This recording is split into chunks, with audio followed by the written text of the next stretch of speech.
Hello, friends. This is Professor Guglov. On my channel, you mostly watch videos about the beautiful world around us. But today, it's a little different. What is it about? Keep watching to find out. Wild berry. Christopher McCandless is an American traveler who took the name Alexander Superhobo during his wanderings and traveled to an uninhabited part of Alaska with little food and equipment in hopes of living some time in solitude. However, his plans went awry and 4 months later he died of exhaustion near Denali National Park. By the way, a book was even written about the adventures of this man, and later a movie was also made. He became a kind of hermit, luxuriating in the wilderness. In the photo you can see Christopher himself, who is smiling and shows no signs of ill health. In fact, everything was much worse. At that moment, according to the most popular version, the guy had already been poisoned by some wild berry. He realized this as soon as he ate it, but it was too late to fix anything. He was in a real wilderness and there were few people who could help him. The only thing people found besides his body was an inscription left by the guy as a last hope. It read, "SOS, I need your help. I'm hurt and too weak to get out of here.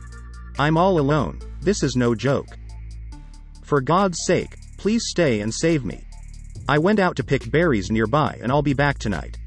Thank you, Chris McCandless." August. Wild, but now Ginny. In this photo you can see a little girl. She is not quite small, but nevertheless, she has not seen the world at all. And this is not an allegory. The feral little girl was discovered by the police in 1970. She had spent her entire 13 years in a room alone, in almost total social isolation. She was placed there by her own mom and dad. The parents themselves were terrible at parenting and had ruined their first children. With Ginny everything went just as badly because of the fact that at an early age, when she was not even a year old, the girl was diagnosed with developmental delays. Because of this, her father decided to isolate her from socializing with her mother and brother. He put her in a room and never let her out. He only came to her room, brought her food, put on diapers and so on. The child was found by accident. When the parents once again went to the social service for benefits for underdeveloped, sick children, they mixed up the rooms and accidentally fell on a worker who noticed something wrong. The woman immediately noticed Ginny's unusual behavior. The girl spit every now and then and walked with a twitchy rabbit walk, holding her hands in front of her weight and spreading her fingers like claws. The social worker was shocked to learn that she was already 13 years old, having assumed from the appearance of the small and skinny Ginny that she was no more than 6-7 years old. Thus the parents of the little girl were accused of abuse, had their child taken away from them, and had arrests made. Did you leave your head at home? Some such question might have been posed to British Lieutenant General Horatio Gordon-Robley, who served in New Zealand for many years. During his service, the man amassed a rich collection of mokamokai, dried tattooed Maori heads. This 1895 photo shows how proud Horatio is of his collection.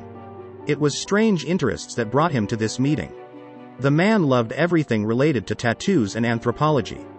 The making of the dried head was a painstaking task and had a sacred meaning for the Maori. The first step was to separate the tattooed head from the body. Then the eyes and brain were removed and replaced with linen fiber. Then the head was boiled, smoked, dried in the sun, and finally treated with shark liver oil to make it look festive. The Maori kept the dried heads of their respected tribesmen in different boxes and only took them out for important occasions, religious rituals, or to sell to a British military officer who offered excellent muskets for their great-grandfather's head. Svalbard.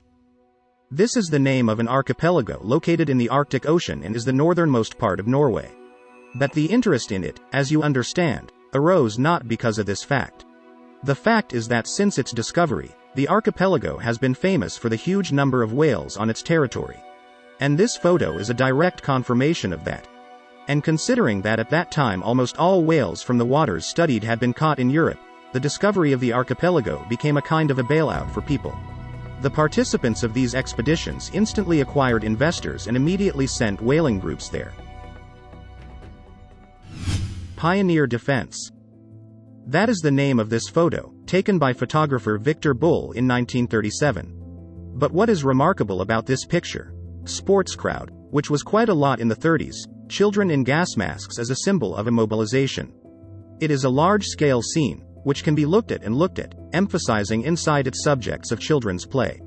But here the form rather contradicts the content.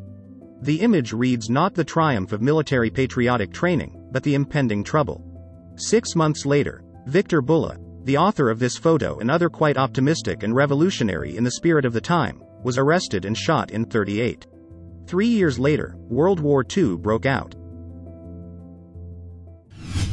Exorcism Anneliese Michel. The photo, as you can imagine, is of the girl herself.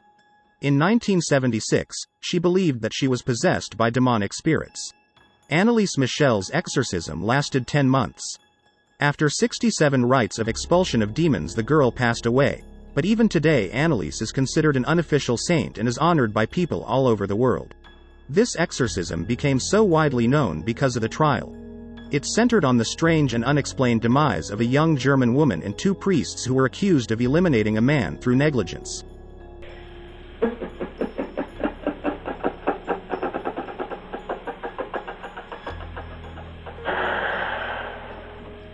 The priests used a 400-year-old ritual to exorcise demons, which virtually no one had used since the 18th century. The story would later become the inspiration for the movie The 6 Demons of Emily Rose. A mutated piglet.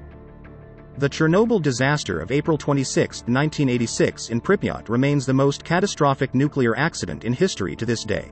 Although the Chernobyl exclusion zone is gradually returning to semi-favorable conditions for wildlife, the animals that inhabited the area in the late 1980s were less fortunate. And this piglet, on display at the Ukrainian National Museum of Chernobyl in Kiev, is a prime example. Labeled simply as a mutated piglet, the creature was born with dipygus, a congenital deformity that causes the body to branch left and right along the torso, and the pelvis and legs to duplicate. Nearly 40 years later, this animal is a stark reminder of the havoc that nuclear energy can wreak. Hiroshima's shadow. You all know about Hiroshima, there is no point in telling you what it was and why it happened. However, it is unlikely that many of you could even think about the fact that the explosion actually left shadows of people on walls and other surfaces as a memory of that fateful day. This phenomenon has been called the Hiroshima shadow. The phenomenon became real because the radiation from an atomic explosion is so strong that it simply changes the color of many surfaces within its radius. As a result of light radiation, there is a shadow effect on the burned background, where a person or any object was in the path of this radiation. Friends, don't hesitate to write comments under the video about what else you would like to learn. I will definitely fulfill your wish. Bye for now.